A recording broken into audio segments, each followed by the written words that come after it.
Mis amados hermanos y hermanas, les saludo en el nombre de nuestro Señor Jesucristo. En este día quiero compartir con ustedes la reflexión de la palabra del Señor. Esta se encuentra en el libro de los Hechos, capítulo 5 y versículo 12. Le damos lectura en el nombre de nuestro Señor Jesucristo. Por la mano de los apóstoles se hacían muchas señales y prodigios en el pueblo, y estaban todos unánimes en el pórtico de Salomón. De lo demás ninguno se atrevía a juntarse con ellos, mas el pueblo los alababa grandemente. Y los que creían en el Señor aumentaban más gran número, así de hombres como de mujeres, tanto que sacaban los enfermos a las calles y los ponían en camas y lechos, para que al pasar Pedro, a lo menos su sombra cayere sobre alguno de ellos. Y aún de las ciudades vecinas, muchos venían a Jerusalén trayendo enfermos y atormentados de espíritus inmundos, y todos eran sanados. Dios bendiga la lectura de la palabra del Señor Jesucristo. Queridos hermanos y hermanas, lo que leímos el día de hoy tiene mucho que ver con los inicios de la iglesia en Jerusalén. Cuanto a la verdad, Dios hacía muchos milagros y muchas maravillas. Y en una de estas ocasiones dice la palabra del Señor que había un hombre llamado Ananí y su mujer Zafira, que prometieron a Dios vender una propiedad y entregar el precio de lo vendido a la iglesia. Pero ellos, cierto, usando la astucia y tal vez la carnalidad, mintieron y entregaron solamente una parte de lo vendido. Y esto fue, cierto, revelado por el Espíritu Santo a Pedro.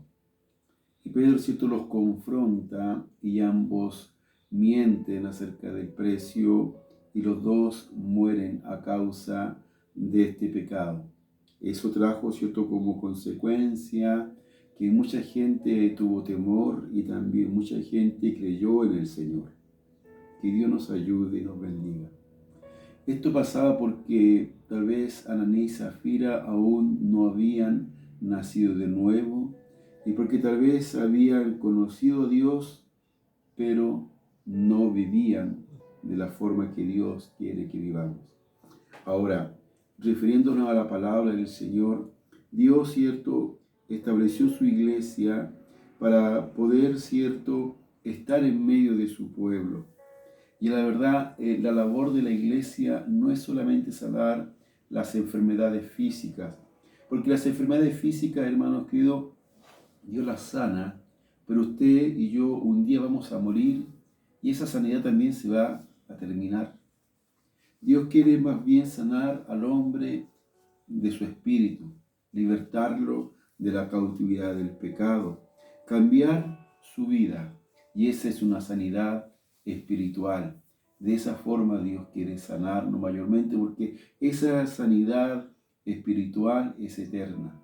Cuando partamos de esta tierra nos iremos con el Señor sanos, porque Dios transformó nuestras vidas, limpió nuestros corazones y nos hizo libres, hombres y mujeres de bien, hombres y mujeres que aman a Dios y aman su iglesia por sobre todas las cosas. Ahora también lo que leímos dice que la palabra dice que muchas maravillas se hacían a través de los apóstoles. Leíamos en el versículo 13, de los demás ninguno se atrevía a juntarse con ellos, más el pueblo los alababa grandemente. El pueblo reconocía en los apóstoles que había algo en la vida de estos hombres que hacía que Dios los usara grandemente.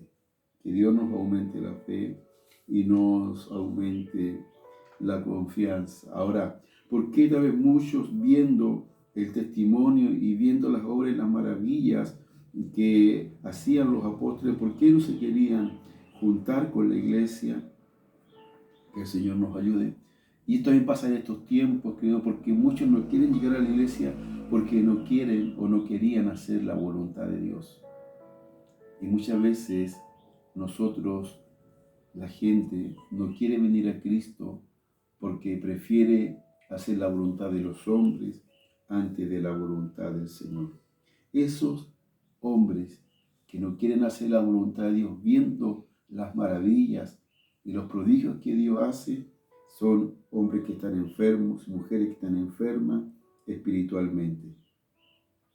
A la verdad, muchos también no se unían a la iglesia por temor y por vergüenza. Que el Señor nos aumente la fe y nos aumente la confianza.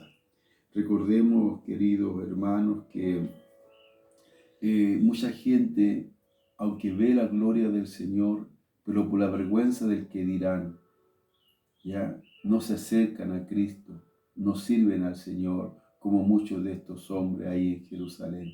Yo siempre con esto me recuerdo lo que dicen los políticos, que legislan, que hacen leyes, ¿cierto? Y dicen, nosotros legislamos y alabamos en la labor de la iglesia, pero cuando legislan contra la iglesia, porque hacen toda clase de cosas que van en contra de los principios del Señor. Por eso muchos por vergüenza, ¿cierto?, no vienen a las plantas de Cristo viendo su gloria.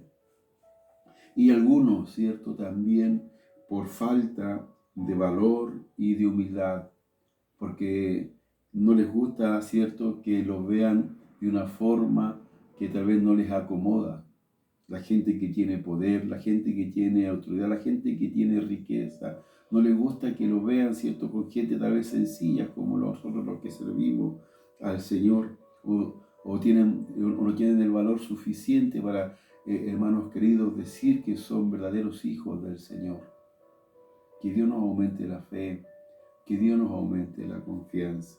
¿En qué lugar estamos nosotros, queridos hermanos? ¿Somos aquellos que no queremos hacer la voluntad del Señor? ¿Somos aquellos que tenemos vergüenza que nos llame el evangélico? ¿O somos aquellos que nos falta el valor y la humildad para darnos a conocer que somos verdaderos hijos del Señor? Que Dios nos aumente la fe y nos aumente la confianza. En el versículo 14 dice la palabra del Señor: a los que creían en el Señor aumentaban más en gran número, así de hombres como de mujeres. Que el Señor nos ayude.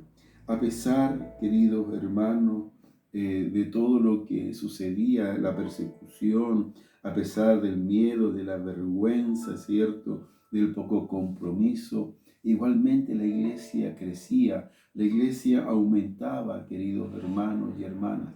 Y damos gracias al Señor porque hasta el día de hoy la iglesia se ha mantenido trabajando y sirviendo al Señor. Que Dios nos ayude.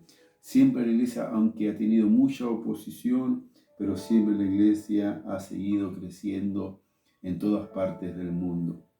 Que Dios nos aumente la fe y nos aumente la confianza. A la verdad de que, aunque había muchas cosas que impedían que la gente sirviera al Señor, pero tal vez al ver las obras, los milagros, como los enfermos eran sanados, dice que aún traían, ¿cierto?, los enfermos los ponían en las calles para que al pasar la sombra de Pedro quizás pudieran ser sanos, ¿cierto? Que el Señor nos traían, dice, enfermos y endemoniados de otras ciudades para que fueran sanados, y todos eran sanados. Que el Señor nos ayude. Esas eran las evidencias, ¿cierto?, que el Señor estaba con los apóstoles. Y eso, ¿cierto?, lo que tal vez hacía que la iglesia creciera, era la evidencia, la unción, el poder del Espíritu Santo que obraba a través de los apóstoles, que convencía a la gente. Y esta era una muestra de fe. La gente creía por fe en Jesucristo a través de las obras que hacían los apóstoles, a través de la obra que hacía el Espíritu Santo, a través de los apóstoles, queridos hermanos y queridas hermanas. Entonces, la iglesia seguía creciendo, porque la gente, al ver los milagros, al escuchar las enseñanzas de la palabra, en ellos crecía la fe en Jesucristo. Que el Señor nos ayude. Hoy día la iglesia ha perdido la fe. Muchos dudan del poder de Dios. Muchos no quieren obedecer la palabra del Señor. Que Dios tenga misericordia. Pero aún así la iglesia sigue creciendo, porque siempre va a estar la iglesia, y el final de la iglesia va a ser cuando Cristo venga por ella y nos lleve a su reino, ya la iglesia dejará de ser aquí en la tierra, pero mientras tanto tenemos que estar trabajando y sirviendo y la iglesia seguirá avanzando. Que Dios nos aumente la fe y la confianza. Como decíamos en el versículo 16, además de los enfermos traían, ¿cierto?, a personas que tenían espíritus inmundos, atormentados de espíritu, hermanos queridos.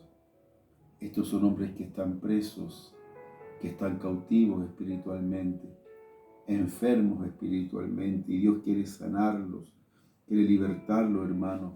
Tal vez el médico terrenal lo va a sanar de las enfermedades físicas, pero el único que puede sanar el alma y el espíritu es Jesús, a través de su Espíritu Santo, queridos hermanos. Hoy día, cuántas depresiones, crisis de pánico, atormentados con temores, con miedos, hermanos, hay. Son hombres y mujeres jóvenes que están cautivos espiritualmente, pero quiero decirles que Dios tiene poder para sanarlos, porque Dios sana el espíritu, sana el alma, quita los miedos, porque Dios no coloca miedo en el hombre y la mujer, sino que Dios coloca el temor hacia Él, el respeto, la obediencia, la adoración. Eso es el temor a Dios, no el miedo, porque Dios es nuestro Padre, amoroso, tierno. Que Dios nos bendiga y nos aumente la fe. Los que están quebrantados espiritualmente, quiero decirles de que Dios tiene poder para sanarlos. Y esto se hace para que a través de estas cosas, estos espíritus inmundos, cuando son vencidos, se refleje la gloria de Dios. Que el Señor nos ayude. Y también la suficiencia de Dios y su plenitud. Dios lo es todo. Para Él no hay nada imposible. Si tú tienes en tu vida temores, miedos, si tienes depresión, angustias, crisis de pánico, si tal vez te atormenta algún espíritu en tu vida, Dios quiere glorificarse en tu vida. Dios quiere ser suficiente en tu vida y quiere reflejar su plenitud en tu vida, querido hermano, querida hermana, persona que en este día escuchas este mensaje. Que Dios nos ayude. Entonces, queridos hermanos, Dios refleja su poder y su maravilla, que Dios sana tanto el cuerpo como el alma de las personas. Cuando Dios sana nuestro cuerpo, ¿cierto? Nuestro cuerpo un día va a terminar, se va a deshacer en la tierra, entonces esa sanidad es temporal. Pero cuando Dios sana el alma, esa sanidad es eterna, porque después de esta vida seguimos estando con el Señor. La iglesia, pese a que muchos, ¿cierto?, no querían juntarse con los hermanos por miedo, por temores, por vergüenza, como muchos de los que me escuchan y dirán: yo no voy a la iglesia porque me da vergüenza, ¿qué dirán mis vecinos? ¿Qué dirá mi vecina? Porque me ven que soy un hombre, una mujer importante y no pueden verme en una iglesia pobre, humilde. Yo quiero decirles que Dios quiere darle una sanidad espiritual, una riqueza espiritual que es mucho más que el dinero, que la posición que hoy día usted puede tener, en la sanidad del alma, del espíritu, que da vida eterna. Y también, queridos hermanos, quiero decirles que todos los que están atormentados, los que están enfermos espiritualmente, los que están tal vez con desesperación en sus vidas, quiero decirles que Dios tiene poder para sanar su espíritu y su alma y darles vida, y vida en abundancia y paz, porque Dios quiere reflejar su gloria en ustedes. Que Dios nos bendiga. Oramos. Padre amoroso, le damos honra y gloria. Bendecimos su santo nombre. Queremos en esta hora darle gracias, Señor, por su palabra, palabra fiel y digna de ser recibida por todos nosotros. Bendígala en nuestros corazones. Ayúdenos a obedecerla, Señor, y nosotros te daremos la gloria y la honra. Bendiga esta palabra en nosotros, Señor. Se lo pedimos en la bendición del Padre, Hijo y Espíritu Santo. Amén. Mis amados hermanos, que el Señor les bendiga, que en todo lo que coloquen en manos durante esta semana, Dios los sea prosperando.